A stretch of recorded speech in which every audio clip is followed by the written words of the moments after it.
Thanks for coming, guys. It's lovely to be on this stage with a shred of dignity left before 3 a.m. So thanks for coming to listen to me. Everything's amazing, yet no one's happy. Big statement, and thanks for the introduction. I may not be able to tell you the secret of happiness, but I'll do my best to show you how you can be happy in your day-to-day lives. And this quote was from Louis C.K., the famous American comedian in one of his stand-up shows a couple of years ago. And the quote really resonated with me. It stuck with me. And at the time, it was just a humorous remark, but it really got me thinking. And when I thought about something that I wanted to give a talk about, it was the one that I decided to go for. And so what I found, I thought was really interesting, and hopefully I can share some of that with you today. And so how many times have you typed in a GPS navigation on your phone or used a sat-nav and been annoyed that you've been delayed by 5 minutes? You've been annoyed that it's taken you a longer route home. But what I focused on thinking about this talk was all the great things that I use on a day-to-day basis. And let's take GPS for an example. What's the technology behind it? Your phone sends a signal into space to one of 24 satellites orbiting the Earth, and it relies on those interactions to triangulate your position. Time travels slower in space, so they have to adjust for that and then beam it back down to your phone, which then says you can take the next available left. That is absolutely stunning technology. Incomprehensible 100 years ago. I would have been laughed off the stage if I would have said I had every map in my pocket on my phone across the whole entire world. This type of technology has been incremental, it's slowly crept up on us, and now it's embedded in our lives. But I think we've really lost the value of this, and it's no longer in perspective how amazing that is. And it's no longer just directions. Let's think about data. I know I've been guilty of it before when I've had to research a 3,000 or 5,000 word essay and haven't searched past the first page of Google. If it's not on the first page, it can't possibly exist. In 1999, we had 800 million web pages online. Today, we've got 50 billion web pages online. We've got so much knowledge at our disposal, so let's really value it. And if I was to say who are your modern-day heroes in the technology field, I'm sure some minds would leap to Zuckerberg, Jobs, Bill Gates. But for me, one of the most undervalued inventors of all time, and a personal hero of mine, recently knighted, Sir Timothy Berners-Lee. Now, he invented the World Wide Web, the system of storing and sharing information, in 1989. But what makes him, in my opinion, a modern-day hero is that he didn't patent it.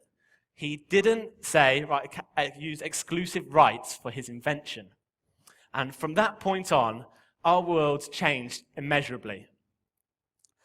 But Newton in the 16th century, or 17th century, said, if I have seen further, it's because I'm standing on the shoulder of giants, meaning that all of his scientific breakthroughs were totally reliant on those before him. But because we no longer understand the technology that actually makes up our phone, we've sort of lost this perspective on the technology. We no longer can see those giants, those big technological leaps and breakthroughs that it's had to take to get the amazing information that we use every day and interact with on our day-to-day lives. But we are inherently visual human beings. If we can't see it, we find it tough to believe it. And so a really cool project called the Opti project aimed to address this regarding the internet, something I'm sure all of us use on a day-to-day basis. And so in 1969, this is what the internet looked like. Every dot here is a computer, and every line is an interaction between two IP internet addresses. And so how far have we come since here? Well, this is it in 2005. This is a map of the internet of the world. It's an ultra-high definition image. This probably doesn't even do it justice. You can zoom right down thousands and thousands of times until you can see the individual nodes and nodules. With every line, you can see the white hotspots across the world. But this image, just for me, really summed up how far we've come and how much we should appreciate the developments that we've actually made. So that's data, directions. What about communication? And this one struck me over Christmas. We were Skyping some of my family in Australia, and I was meeting my younger cousins for the first ever time on Skype. And it was just struck me how amazing this was, that for the first time in human history, distance is not a barrier to communication. Now, maybe 50 years ago, maybe 20 years ago, or 10 years ago, that statement would have just been totally false. But this sort of thing has become embedded in our lives, yet we take it for granted on a day-to-day basis. Invariably, the internet dropped out on Skype slightly, and the signal dropped out, the screen froze. Now, before maybe a year ago, I would be complaining about that. 1-star feedback on Skype, really poor. But thinking about this talk and thinking about the amazing things that I use in my day-to-day life, it really helped put it into perspective. Now, this is some of the technology that we're using, and I believe one of the reasons how we become happier is by focusing on the amazing technology that we interact with.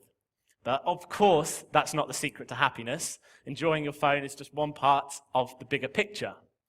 And so, as a business student and also as a science lover, I put great emphasis on evidence. And so for me to talk about happiness, I don't really have any foot to stand on. I'm just a 23-year-old student. But the UN does, and so they did a study in 2013 called the World Happiness Report.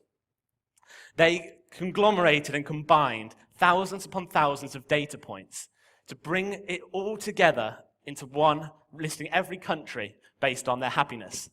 And have we got any people from Scandinavia in the room? No, I didn't think so. But I'm sure they're enjoying their home nation at the moment because Scandinavians are inherently happy. And indeed, at the top 10 happiest countries, Scandinavia filled every spot in terms of whether they were first or second there, Denmark, Norway battling it out, or slightly lower down like Sweden was there, or also between 5th to 10th. So what I wanted to find out was, what are these guys doing that's so great? And what are we doing that's wrong? So where are we in this? Well, the US, they're 17th, and Olympic silver medalist here, not happy with that clearly. In terms of the UK, we're 22nd. Yeah. We just beat, on this scale, Oman in 23rd, and we just lost out to Venezuela. So why is it that two economic powerhouses in the world aren't happier? I think there's something fundamentally wrong with the fact that we have got so much money, we've got so much technology, but we're not happier. And so this is what I really wanted to address. And for this, I would like to put forward two reasons why I think we're not happy. The first one is that our values are misaligned, and secondly, it's because we've lost our societal responsibility. So covering values, again, who am I to talk about our values are misaligned? So I'm going to be using some evidence and graphs to back this up. Since the 1980s, we've seen a big push on global capitalism. We've seen that especially bubble up in the 1990s East Asia crisis and also in the 2008 financial crisis. So we are increasingly measuring success on personal wealth accumulation. It's about the cars we drive, the things we buy, the pay packet at the end of the month. These are the things increasingly in the UK and the US that we value. And I'm arguing today that I think this is wrong, or at least it shouldn't be the whole picture. We need to focus on things like life satisfaction, personal well-being, gender equality and income parity. They're the key drivers of happiness and life satisfaction. Okay, let's have a look at the evidence then. At a personal level, this was a study done by Mayers, published in the New Scientist. And across the bottom there, you've got a flat, slightly decreasing line, and that's the number of people who have said they were very satisfied with their life. Across the top there, you've got the rise in income. The relative rise in income, that it's not just through inflation year on year. This study was done in America, done on thousands and thousands of people. And we can see that this causal relationship that so many of us base our lives upon just isn't there, according to this study. There are lots of other studies Some show the same thing, some show differently. But I'm planting my flag firmly in this camp. So this is at a personal level. What about a macro level? What about a national level? And so another graph I thought was interesting, done by Blanchflower and Oswald. And they combined the US and the UK's GDP figures, gross domestic product output, which is basically a measure of national economic output. And they found that there was no causal link between life satisfaction and an increase in GDP. And indeed, the UN reflected that study. The reason why Oman and Venezuela, despite being much smaller countries in terms of GDP, were around the same happiness level of us, was because this causal relationship isn't there. Especially since 2008, we've put a big emphasis in the media on GDP being the only measure of national success. So in Q4 of 2013, we had a 0.7% increase in GDP. It was front page headline news. I think that we need to add extra things into this measure of success. Of course, I've studied economics, so I know that there are positive externalities or positive side effects of having an increased GDP. But all I'm arguing today is that that can't be the sole measure of a country's success.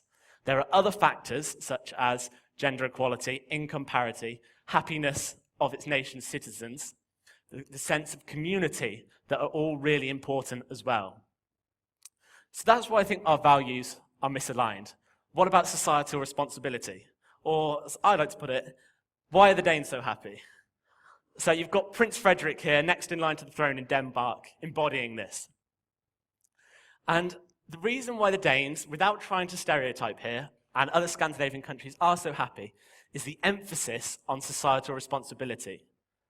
They are not as individualistic as us here in the UK and the US. They are more than happy to put something back into society to increase society as a whole.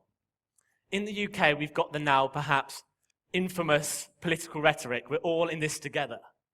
But in these Scandinavian countries, this doesn't need to be said. It's imbued and embodied in their national culture. And so, Danes, again, evidence. Who am I to say that the Danes have great societal responsibility? 40% of Danes regularly volunteer in non-government organizations, charities, social enterprises. Like 40%, their population about 6 million. It's a huge number that are adding into the economy as a whole. There's a big, real sense of community there. In terms of their pride in their democratic process, in 2011, in their general election, they had 87.5% voter turnout. In our 2010 general election, we had 65.1%. And on a national level, that's a huge, huge goal. And so, when was the last time you were happy? And I understand that that's a dangerous question to ask a group of students standing here on the stage where some of you may have been last night. But let's look at it at a national level. When as a country were we last happy? And I would argue that it was during the Olympics, London 2012. But this wasn't just because we had Jess Ennis and Mo Farah getting gold medals for the UK. I believe it was a sense of community. We were all chipping in together. People were talking to each other. People were smiling, getting to know their neighbours, and all chipping in for something bigger than one's individualistic gains. And I think we sort of just got a sense there of the Scandinavian way of life. The sense of community that can massively increase our happiness and life satisfaction. So, coming to a conclusion now, we are living increasingly in science fiction lives. So, what do I mean by that? Another personal hero of mine, Jules Verne, the French novelist, futurist, science fiction writer, wrote in the 19th century his book, Paris in the 20th Century. In this, he predicted the internet 130 years before it was actually released to the public, because his publisher refused to publish his book. He said it was too unrealistic for the general population. And so now I've got Paris in the 20th Century downloaded on my phone through the internet. we are now living in lives that could quite easily, 50 years ago, been science fiction. So one thing I think we can do to increase happiness is really put that in perspective. The second thing, as I've talked about, put our values towards happiness and life satisfaction. Let's do what we love. Let's not do what is just to bring in a paycheck. And finally, increase our societal responsibility to the common man and the sense of a community in a nation. And so, in an age of technological wonder that we're living in, let's enjoy life. Let's value the things that lead to happiness, not a big bank balance. And most importantly, let's smile. Thank you.